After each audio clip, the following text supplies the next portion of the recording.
கம்மன் அடிப்பொடி சா கணேசனார் தலைமையில் வெண்கல குரலில் திருவாசகம் முற்றோதி கொண்டே போகிறார்கள்.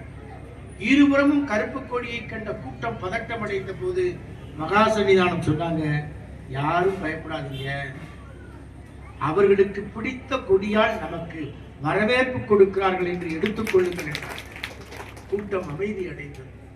இப்படியெல்லாம் ஒரு சமூகத்தில் மனிதகுல சமத்துவத்தையும் தமிழ் மொழி வழிபாட்டையும் ஒருங்கிணைத்து எடுத்து சென்ற அடிகள் பெருமான் இன்று இருந்தால் மிகவும் மகிழ்ந்திருப்பாங்க. பொன்னமராவதி பொன்னமராவதி என்பது ஐயாட்டப்பதான் கேட்டேன். இந்த பக்கம் பிரான்மலை 16 கிலோமீட்டர், அதுவும் நம்முடைய ஆலயம். இங்கிட்டு திருக்கோலக்குடி 16 கிலோமீட்டர், அதுவும் நமது ஆலயம். 40 கிலோமீட்டர் குன்றக்குடி.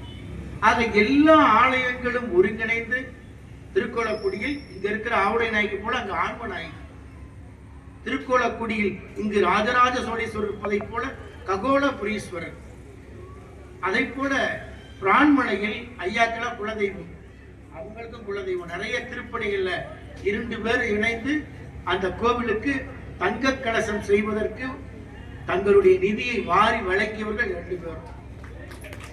அதுல ஐயா மாணிக்கவேல் ஐயா எப்ப நம்ம கோயில்ல எந்த விழாவா இருந்தாலும், சஷ்டி இருந்தாலும் சரி, சூரசம்ஹார விழா குன்றக்குடியில் நடந்தா ஐயா தான் அதற்கு பூ அலங்காரம். அதை போல ஒவ்வொரு திருவிழாவிலையும் அவர்களுடைய பங்களிப்பு இருக்கும். அப்படி இவங்கெல்லாம் நம்ம அறப்பணிகளுக்கு ஆன்மீக பணிகளுக்கு உறுதுணையாக இருக்கிறவங்க. இப்படிப்பட்ட ராஜராஜ சோழேஸ்வரர் சந்நிதியில் ஆவுடை நாயகி முன்பு இன்றைக்கு நால்வர் பெருமக்கள் விழாவில் கலந்து கொள்வதில் மகிழ்ச்சி. நால்வர் யாரு, அந்த நால்வர் யாரு அப்படின்னு நம்ம ஐயா முருகேசன் கேட்டுக்கிட்டே இருந்தாங்க. அந்த நால்வர் யாருன்னு உங்களுக்கு தெரியும். ஞானசம்பந்த பெருமான், நற்றமிழ் வல்ல சுந்தர பெருமான், அப்பர் பெருமான், மாணிக்க வாசகர் பெருமான்.